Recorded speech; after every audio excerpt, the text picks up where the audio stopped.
আজকে যে কথাটা আমি পরিষদে যে কথাটি বলতে চাই, আমার সম্পর্কে আমি দু একটি কথা বলতে চাই।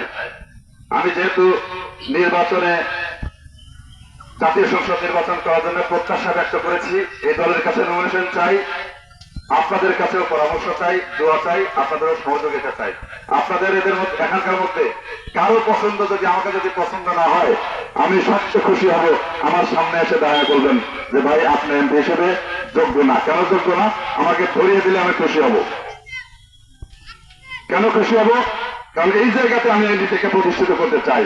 আমার যে অভাব আপনি ধরিয়ে দিবেন, আমার যে ল্যাকিং চাপে ধরিয়ে দিবেন, সেই জায়গায় আমি নিজেকে প্রতিষ্ঠা করে শিক্ষা গ্রহণ করে আমি আরো বড় হতে চাই।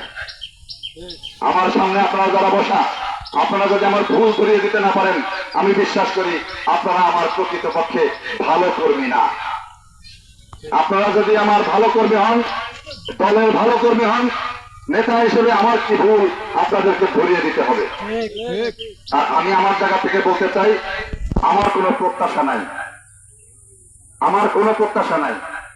আমি একজন মানুষের জীবনে যা পাওয়া, যা পেতে চাই, আল্লাহর রহমতে, আপনাদের আশীর্বাদে, বাবা মার দোয়ায় প্রায় সকল কিছুই আমার জীবনে আমি পেয়েছি। গাড়ি বাড়ি, দেশে বিদেশে ঘোরা, বড় বড় জায়গায় ওঠা বসা, সবকিছু আমার জীবনে হয়েছে। এখান থেকে রুজি করে আমার কিছু করতে হবে এরকম আকাঙ্ক্ষা আমার নাই। আমি এই ব্রত নিয়ে নির্বাচনের সিদ্ধান্ত নিয়েছি, আমার দ্বারা কোনো মানুষের হক যেন নষ্ট না হয়, মানুষের হক আমার শরীরে এবং আমার পরিবারে যেন প্রবেশ না করে, এটাই আমার আপনাদের কাছে ওয়াদা। এবং আমার বাবা মার কাছেও আমি এই ওয়াদা দিয়ে আসতে হয়েছে। আমার বাবা মা তখনই আমাকে নির্বাচন করতে দিতে সম্মত হয়েছে, একটা ওয়াদা আমার কাছ থেকে নিয়েছে যে মানুষের ক্ষতি করবে না, তোমার কোথাও মানুষ কষ্ট পাবে না, তোমার দ্বারা মানুষের হক নষ্ট হবে না, বরঞ্চ মানুষের হক জানমালের নিরাপত্তা বিধান করা তোমার কর্তব্য। সেই কর্তব্য তুমি যদি পালন করতে পারো তাহলে তুমি যাও। আমার জায়গা থেকে আমি আপনাদের কাছে এই ওয়াদা দিতে চাই। আমি আপনাদের আল্লাহর কাছে সবসময় মোনাজাত করি, দোয়া চাই, আল্লাহর খাস বান্দা হয়ে থাকতে চাই, গোলাম হয়ে থাকতে চাই, আর আপনাদের জন্য খাদেম হয়ে থাকতে চাই, সেবক হয়ে থাকতে চাই। এর বাইরে আমার কোনো চাওয়া পাওয়া নাই। একজন এমপি হিসাবে অনেক জায়গায় অনেক দিকে এরকম শুনবেন, যে ধরনের শীষ নিয়ে আসুক তাকে আমরা ভোট দেবো।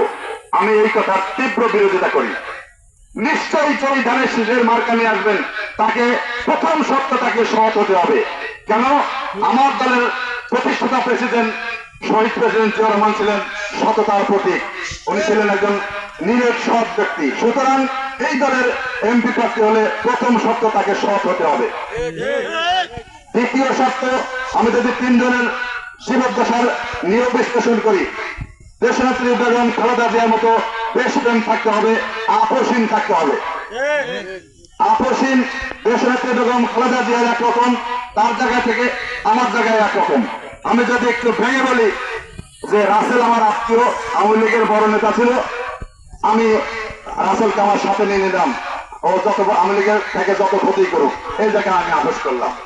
অথচ আমি আবার এই দলের নমিনেশনে চাই। এটা কি আমার এরকম লোকের নমিনেশন পাওয়া উচিত? আপনারা এই জায়গায় সোচ্চার থাকবেন, যেখানে বসবেন সেখানে এই কথাগুলো বলবেন।